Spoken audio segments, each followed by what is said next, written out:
And welcome to the Core Connection. I'm Mira Rubin here with you on Enlightened World Network. And today's topic is befriending the ego. We often vilify the ego and treat it as an adversary that we have to destroy or overcome. And I'm wondering what might be possible if we were to befriend the ego and engage it as an ally. So who knows what might be possible. Let's take a few minutes before we get started, though. Good morning, Robert. Before we get started, welcome. It's great to have you here. Let's just take a couple minutes to get present. And so let's take a deep breath in through your nose and hold it. And imagine clean, crisp oxygen flooding your lungs, flowing into your bloodstream, nourishing every organ, all your physical body. And as you exhale any tension, any stress, negativity, or fatigue. And then let's take another deep breath in through your nose and hold it. This time, imagine brilliant, bright light lighting you up from the inside out, illuminating, energizing, electrifying all your electrons, all your molecules, lighting up your cells from the inside out. And as you exhale any remaining tension, stress, negativity, or fatigue. And now let's just gently press our palms together, really softly, gently rub your fingers against your palms to feel that delicious sensation and bring yourselves present right here, right now. Welcome, Julie. It's been a long time. So good to have you back. So today we're talking about befriending the ego. And I think that there's such a, that the ego gets a really bad rap, and that it can be engaged as an ally to enrich our lives. You know, I did look up the definition of ego because I thought that would be a great jumping off point. So I'm going to read that. I nerd out on this stuff. So I appreciate you hanging in there with me. So ego, the I or self of any person, a person as thinking, feeling, and willing, and distinguishing itself from the selves of others and from objects of its thought.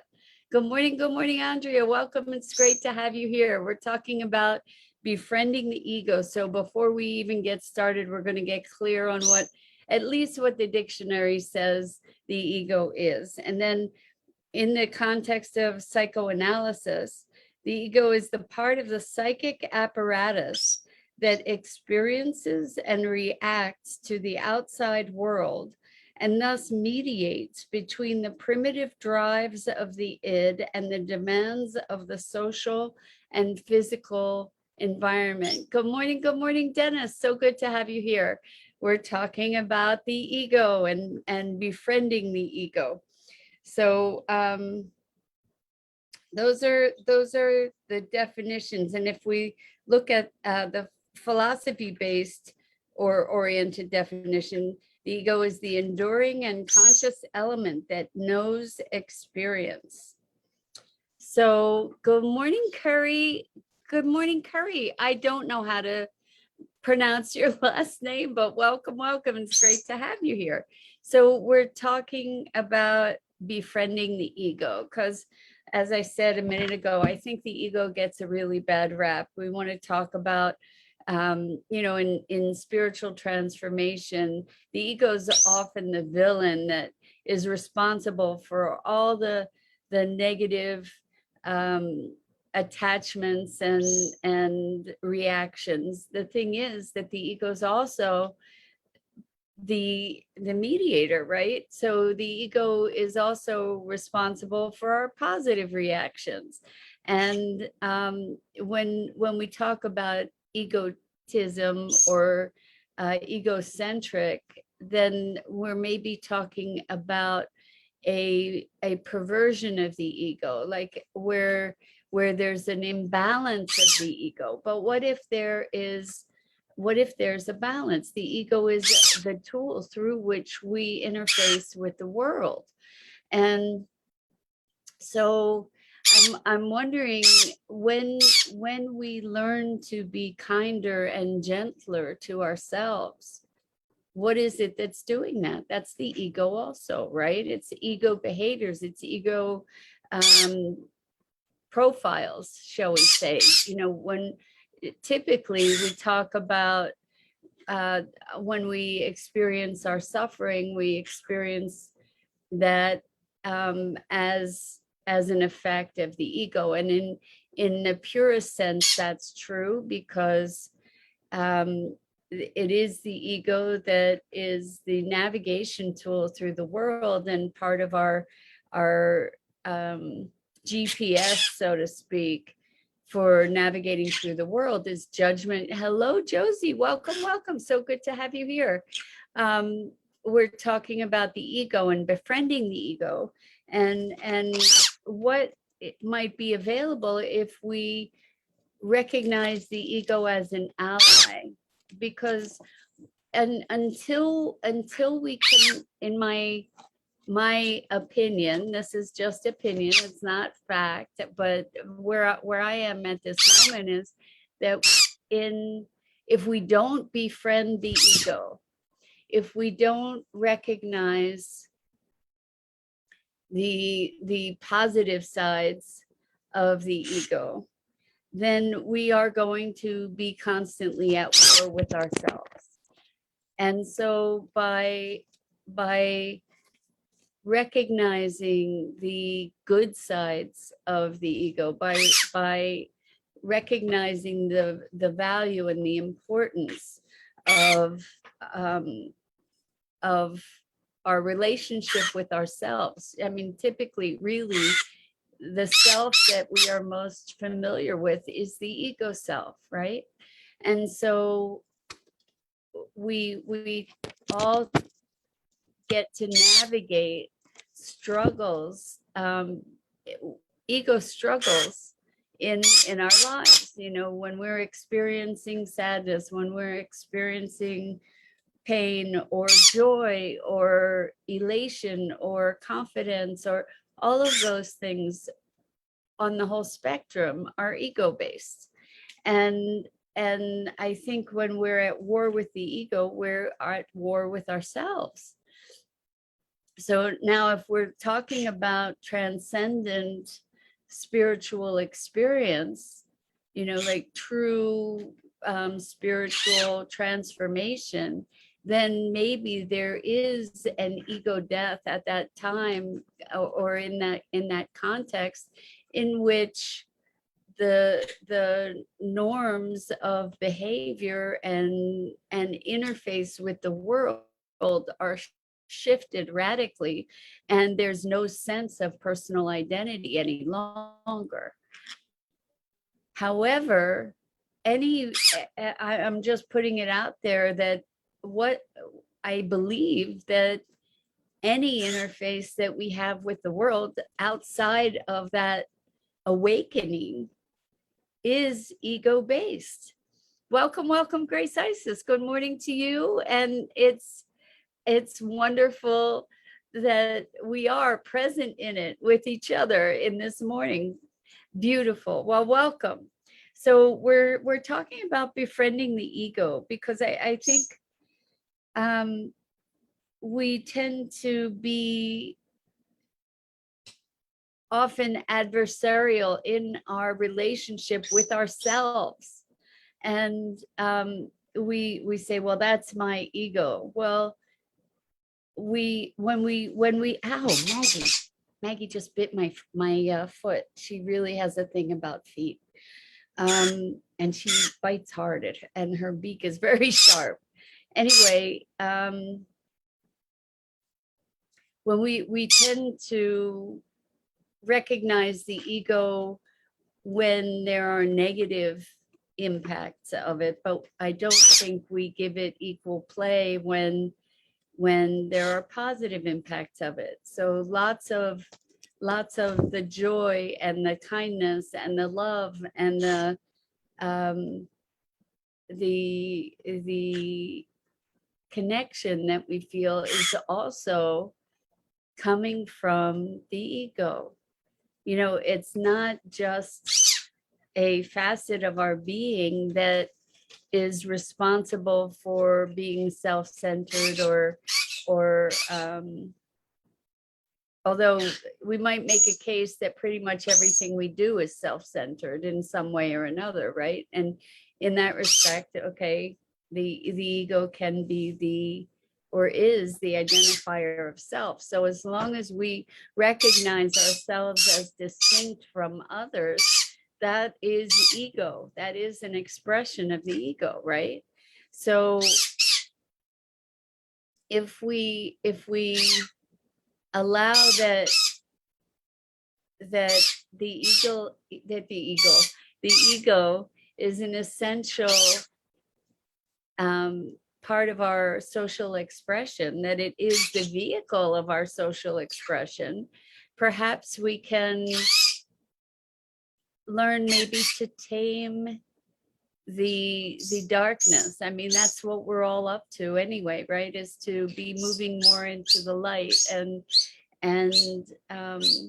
the range of emotions that we experience, the entire range of the emotions we experience resides in the ego, right? It resides in our human experience. And so by vilifying the ego, we're discounting so much of what our humanness, of the way that our humanness expresses itself, until we perhaps do transcend the ego.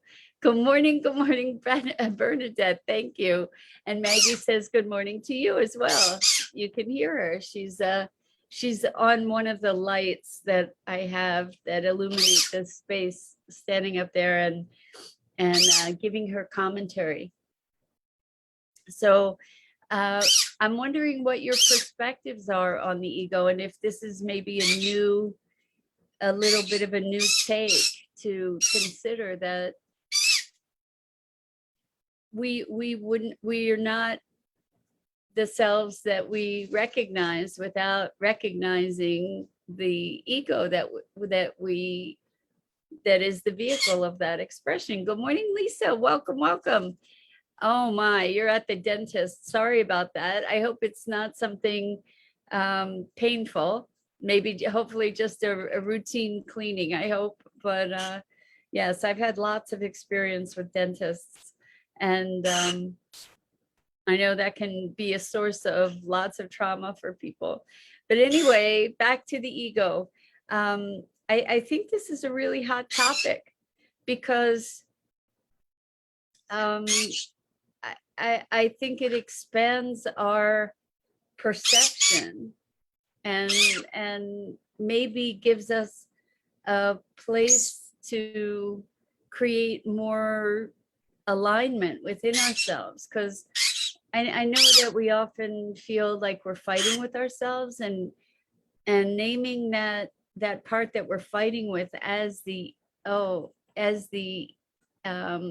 ego, I think is kind of missing a big part of the picture. Lisa says lost a filling, easy peasy. So good to hear that, Lisa. Good. Like I said, I've had lots of time in dentist chairs in my life, so I feel for anybody going through that. Even a filling, it's the sounds and the smells and the drill and the whatever, even if it doesn't hurt. Bernadette says totally understand her, LOL. Ego can be a good thing if it's required to push you through life. It also can be a hindrance if it allows you to see the full picture. So maybe it's a hindrance if it allows you to see the full picture. Maybe, I'm not sure if that's what you mean. I don't think we escape the ego. I think based on the definition that I read from the dictionary and a broader understanding, I think not to see the full picture. That's what I thought you meant, Bernadette. So yeah, we can be stuck in the negative aspects of ego. And if we're using the base definition of ego as the vehicle of our expression, the identity as an individual, that can get there's a spectrum of behavior there, right? And so Lisa says, ego is a bit of a double-edged sword. You need it to survive, but it can also go too far and take you down. I agree. So I think that it's very important or valuable, useful to recognize that ego is not all the negative things, not constrained or restricted or limited to all the negative things that we associate with ego typically in the culture, but that it's also all the positive expression that we have, is coming from ego. There's a distinction I think we can make between coming from an inflated sense of ego and self-importance and self righteousness, etc. And that there is also a balanced ego, that there is a balanced sense of self through which we can interface with the world. There is a more evolved sense of self when we can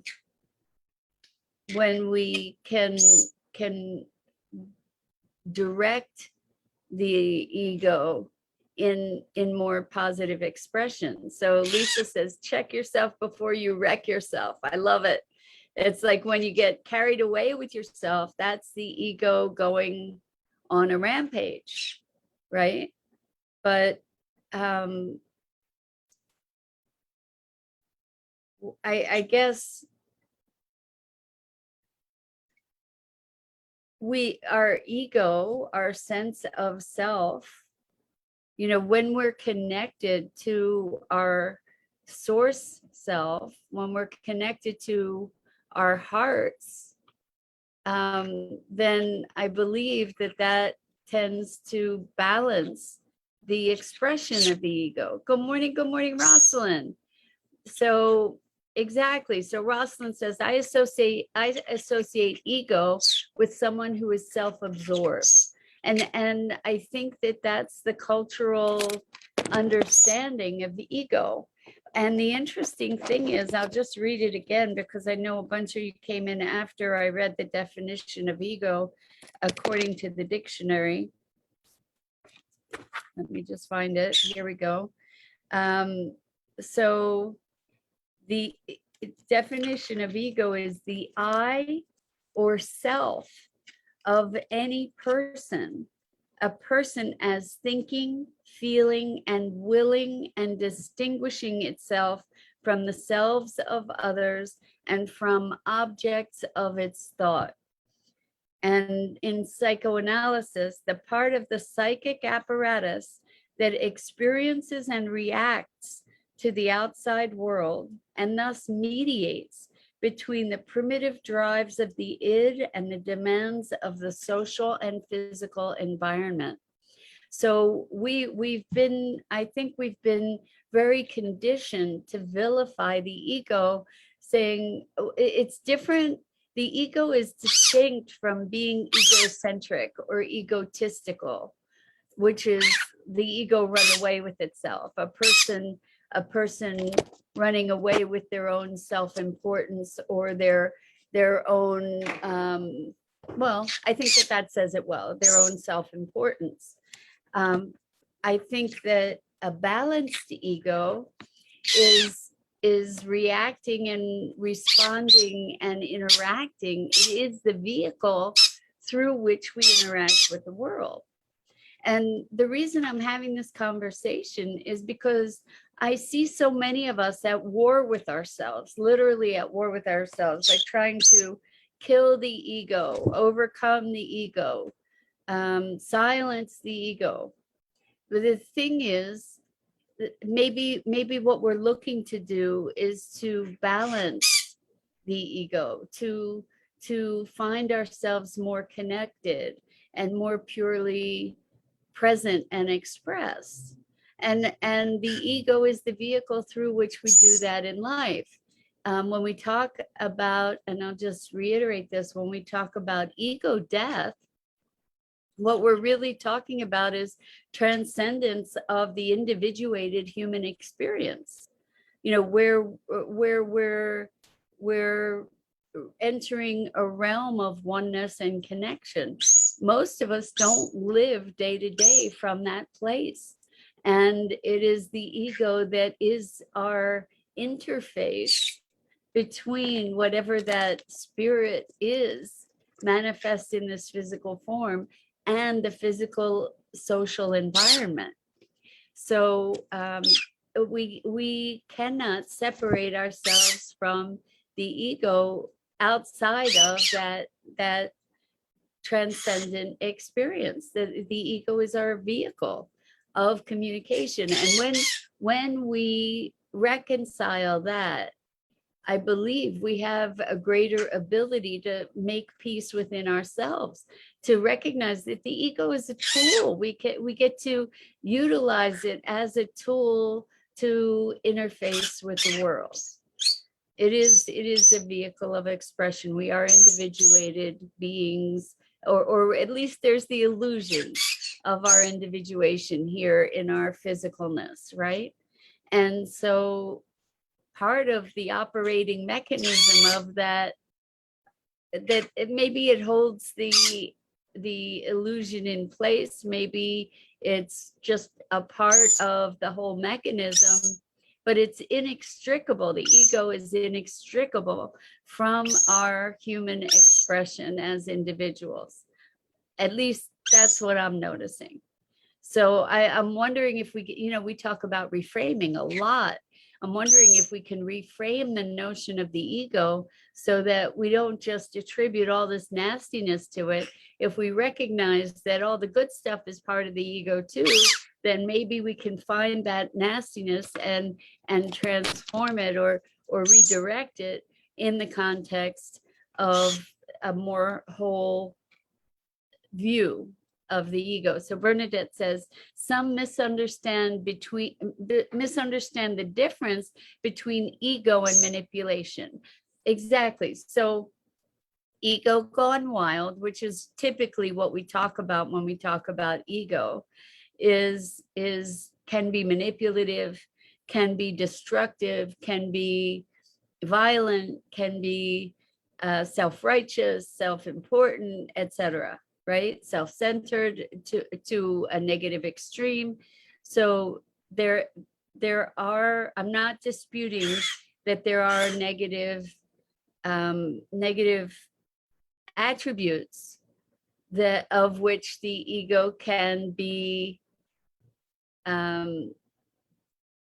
express that the ego can express. Of course, there are negative attributes. The thing is that I think that a balanced ego, a healthy ego, is a healthy sense of self. Is a balanced sense of self that can experience love and kindness and generosity and presence and beyond. Does that make sense? I'm wondering, like, is there any freedom available to you in recognizing the possibility of redefining the ego? To say, hey, you know what? Without the ego, thank you, Bernadette. Bernadette says, absolutely. We don't have a vehicle of expression that is separate from the ego. What we can become radiant beings of light, in which case we have no sense of self. That's a huge transcendent action or huge transcendent place of presence, but most of us don't live there. And when we're interacting in life, all of that interaction is from the ego. It's all contained in the ego. It's all driven by this sense of individuation, this sense of I can't even say it a better way. I don't think. I think it's this sense of individuation, and on a certain level, we know that we're all one, right? But and my physicalness is perceptually distinct from your physicalness, and part of what might be holding that illusion in place is the ego. You know, the ego is the expression that's part of that individuation. They're inseparable. So as long as we are experiencing and perceiving ourselves as individuals, whatever the level of our connection, then we are residing in the ego. So it's not all bad is all I'm saying. I'm saying it's a spectrum. And if it's a spectrum, if it's all part of one thing, then we get to recognize that whatever the darkness is that the ego shows up can potentially be converted to light, right? Because it's all part of the same thing. So when we recognize behaviors that we don't like in ourselves, we get to shift those behaviors, right? It's still the ego that's helping to move that needle one way or another. The foundation is whether the ego is self-aware or not. Welcome, Elaine. Welcome. So Elaine says there is healthy ego and an unhealthy or wounded ego caused by trauma. Exactly. That it's all ego, right? If this is the case, one only needs to go within and love those parts unconditionally, back into the one true self-love.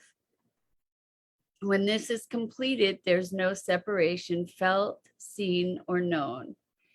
And so, Elaine, I think that you breathe somewhat rare air, in that there are not many people that are able to be consistently present, or have not discovered the way to be consistently present to our oneness beyond the individuation. And so the spectrum of ego expression. And so I invite you to play with that idea, because by vilifying the ego, what we're doing is we are separating ourselves from the parts of ourselves, from parts of ourselves. So if we're interpreting that ego is just all the negative expression of my individual being in this humanness that we are experiencing, then I'm not owning those parts of myself, right? And if I'm saying that's the ego, it's like it's something that isn't me, or isn't part of, or isn't fundamental to my expression in the world. And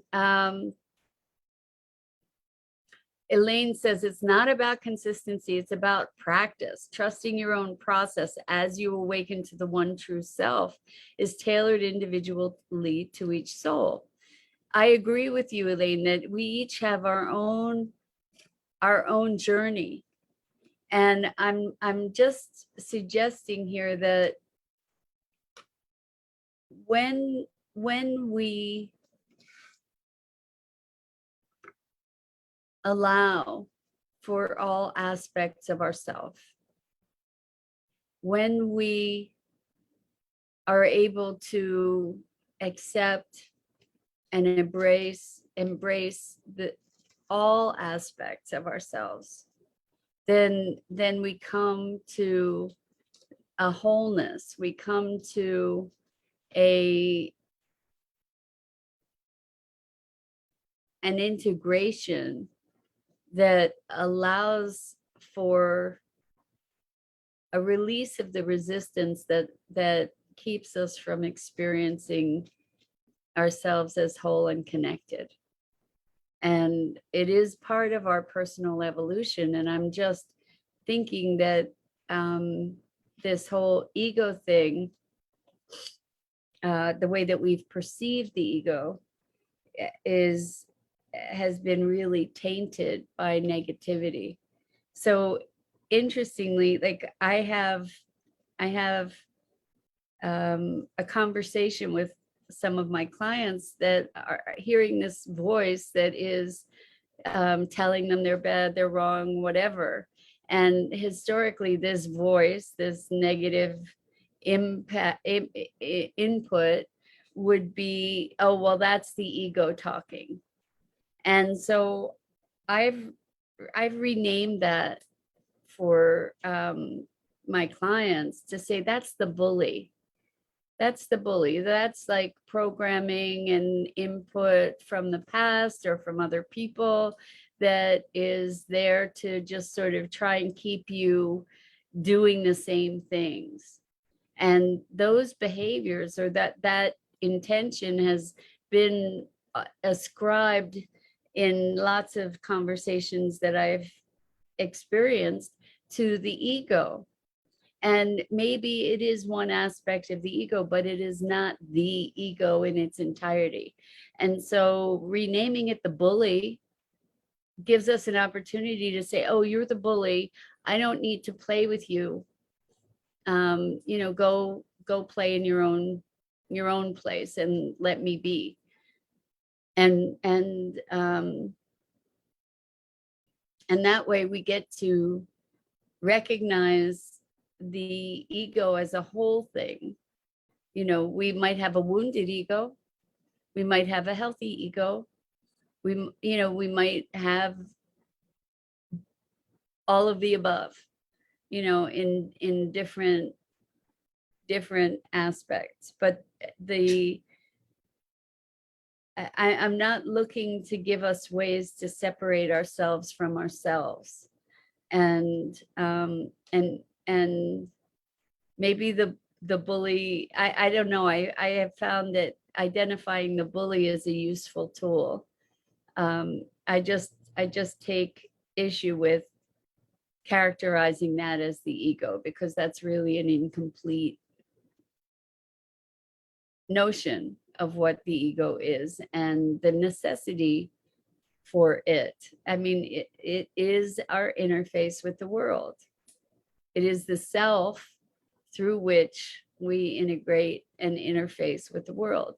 It may not be our soul self. It may not be our true essence, which is spirit in this physical form, right?